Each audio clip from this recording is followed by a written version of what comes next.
আসসালামু আলাইকুম। আরবি হরফ উচ্চারণ শেখার জন্য মাখরাজ খুবই গুরুত্বপূর্ণ। মাখরাজ হরফ উচ্চারণের স্থানকে মাখরাজ বলে।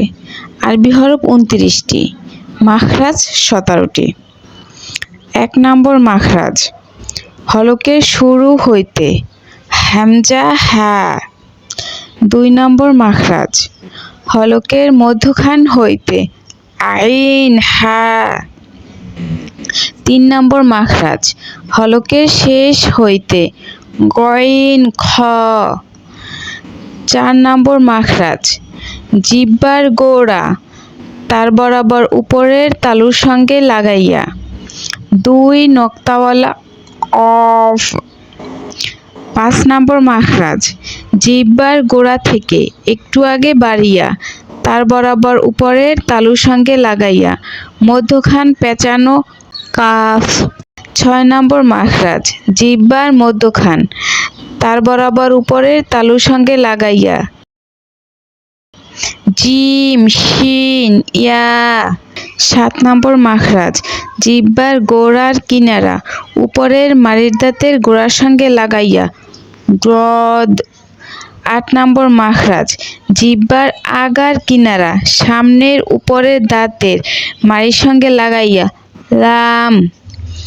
৯ নম্বর মাখরাজ, জিহ্বার আগা তার বরাবর উপরের তালুর সঙ্গে লাগাইয়া নুন। ১০ নম্বর মাখরাজ, জিহ্বার আগার উল্টা পিঠ তার বরাবর উপরের তালুর সঙ্গে লাগাইয়া র।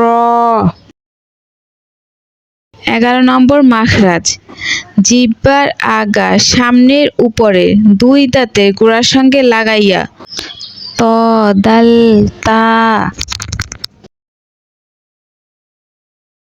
১২ নম্বর মাখরাজ, জিহ্বার আগা সামনের নিচে ২ দাঁতের পেট ও আগার সঙ্গে লাগাইয়া সদ সিন জা। ১৩ নম্বর মাখরাজ, জিহ্বার আগা সামনের উপরের ২ দাঁতের আগার সঙ্গে লাগাইয়া জ জা সা। ১৪ নম্বর মাখরাজ, নিচে ঠোঁটের পেট সামনের উপরের ২ দাঁতের আগার সঙ্গে লাগাইয়া ফা।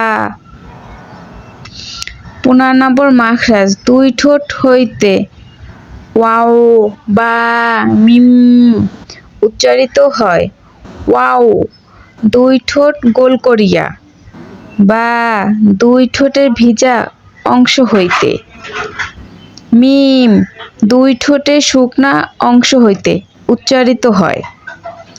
১৬ নম্বর মাখরাজ, মুখের খালি জায়গা হইতে মাদে হরফ পড়া যায়, যেমন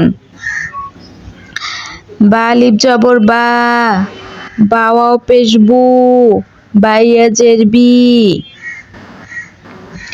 বা বু বি।